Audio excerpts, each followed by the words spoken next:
Hey, this is Jeff Rose from dollarsandroses.com.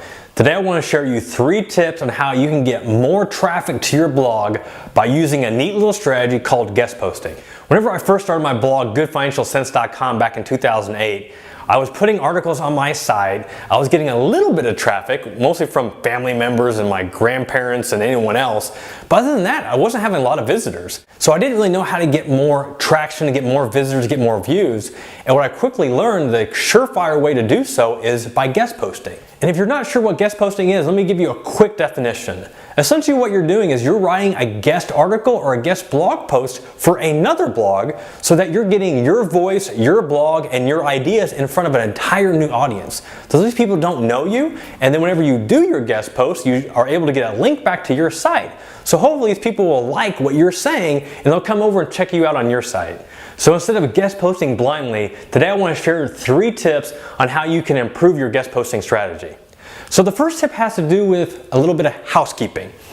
And I don't mean cleaning your house and doing some dusting, make sure the trash and all the toys are picked up. What I'm talking about is making sure that your blog is in order. Just like if you were having a housewarming party, inviting over family and friends that maybe have never seen your house before, you want to make sure that everything looks good, it looks pretty, it looks the way that it should look if you're going to put it on Pinterest. So with your blog, you want to make sure that everything looks good. You want to make sure you have a good header, a good logo. You want to make sure that your about page tells everything about you, has a great story that really captivates people who are just discovering you for the first time. You want to make sure that they can find your social media buttons, your Twitter, your Facebook, your LinkedIn, whatever else that you're on, so that if they want to check you out in those mediums too, they can. And finally, you want to make sure that your blog is easily maneuverable. When somebody comes to your site for the first time, how easy is it to find some of your best articles? Because when they come to your site, they want to see your best content. So make sure that you're putting that in a prominent location, whether it be the top of your sidebar or somewhere in your navigation page so they can find it.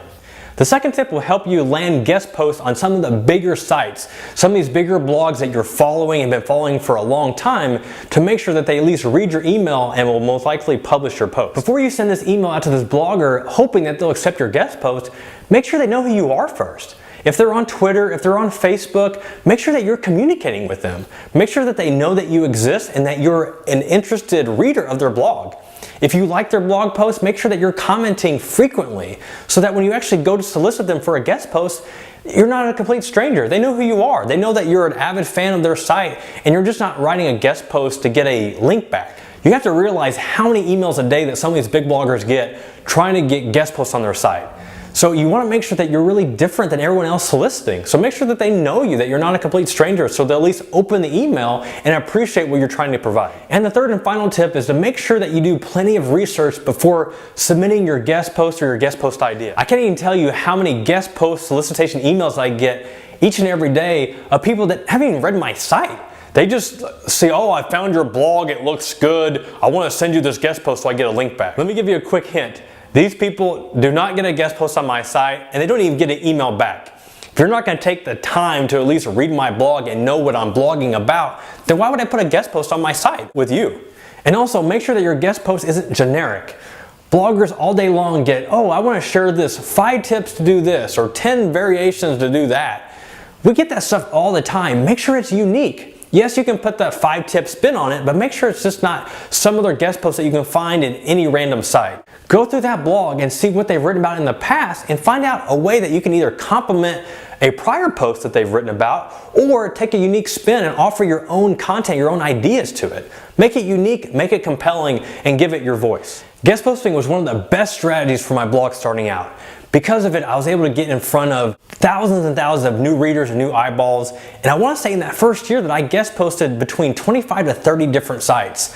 That was a lot of writing, but the time involved was well worth it. So if you have a passion and drive to grow your blog, to get more readers, to get more subscribers, to get more followers or Facebook likes, then I suggest to try out these guest posting tips and get started today. This is Jeff Rose from dollarsandroses.com. If you have any more questions about guest posting or anything with making money online, feel free to leave a comment or check us out on the site. Take care.